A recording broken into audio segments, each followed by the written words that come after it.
I have to say, this is a travesty. This originally was, in the early 1900s, a bank building. Beautiful building. And the problem with brick is it has to have somebody in there. If you ever look at a chimney, an old house that's been, sitting for a while, you'll notice that the chimney itself is coming apart. It's because the water gets into it, it freezes, it thaws, it freezes, it thaws, and it breaks the mortar lines. And so I think about 2006, I actually wanted to buy this from a guy, and he wanted way, way too much for it. And unfortunately, it's just sat here for about the last 15 years. And without somebody in there and the heat on the brick, it is just literally falling apart. It's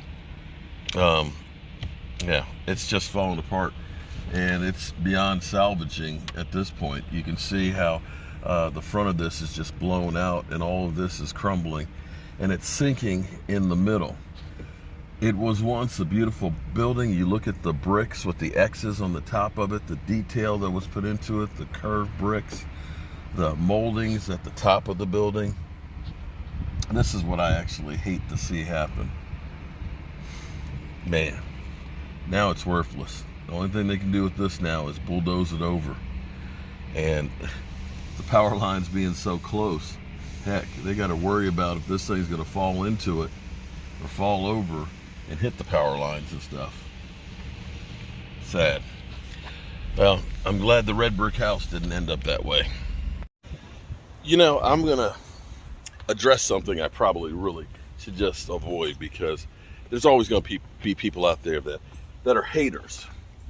So I keep getting comments about being lazy, why it's taking so long. Well, I want to point out, and most of you really already know, you're dealing with a house that is 200 years old. And treating it and working with it is not the same as doing new construction. For example, this is a lime mortar.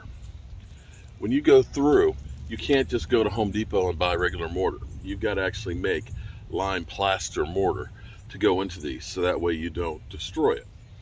And when you're dealing with a house that had been unoccupied for over 18 years, that had never had heating and air conditioning systems, and literally has logs for floor joists, it's a little different than if you're doing new framing. So for anybody out there that says I'm lazy, I want you to understand, you see down underneath here 2x12s,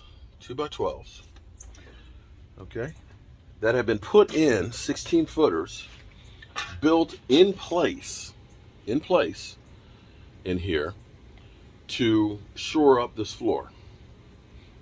Oh, by the way, I did all this by myself.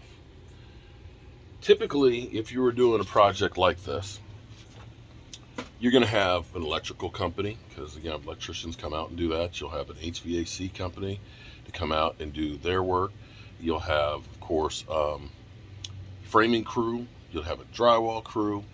You'd have a plumber that would come in. You'd have painters that would come in, the roofer, siding guys, and so on. Well, you're looking at them. So when you think of the amount of manpower that you would have, typically if you were Joe Schmo, you bought this place and you're having companies come out and do it, there'd be a whole lot more people there. And the other part of this equation is it's different when you're dealing with something that's old like this. Like I said, you just can't do normal stuff. Framing up a wall and hanging drywall on it takes no time. Restoring brick by brick, having to plaster it, takes a lot more time. But that's neither here nor there. The reality is the house has been here for 200 years. 200 years. So from that standpoint, however long it takes to save it, it's irrelevant. Well, we're probably not going to get much done because the Cowboys play in a little bit. But I am happy about how this is looking. So there's the channel here. We've got these spacers that go up in between them. And we have the wood dowels here that are drilled out for it. So the good thing is, for all the ones that we have, it's real easy, because basically all I got to do is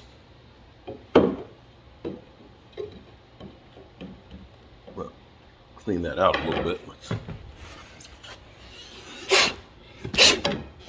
Clean that out a little bit. Then get that side seated. Then it slides in place. And then a couple of nails right there, boom, it's in place. So this will go quick. Now, unfortunately, we do have one bit of a problem, and that is we had to make a bunch of these, so they don't have the wood dowel on the bottom, which means I have to drill those out, no big deal, and put a little short piece of wood dowel in it. But this will be really, this will start to make it to begin to look finished. Then the post here, we can take these railings off of here, and we're going to paint the post itself black. So yeah, it's going to come together nicely.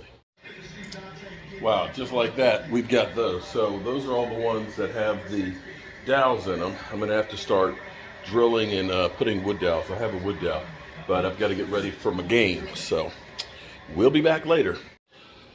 Well, it's late, and it's about 11 o'clock. I just got another coat of varnish on our handrails, and I've got a lot of the pickets together over here. What I have to do, because we're out of the original ones, is the ones I've made, I've got, you see the wood dowels down here, drill the bottom of it out, put them in there, boom. But definitely a much nicer look. Look at that. That looks amazing. So that's where we are. I'm gonna go back, sleep for a few hours, and get back here tomorrow. Peace.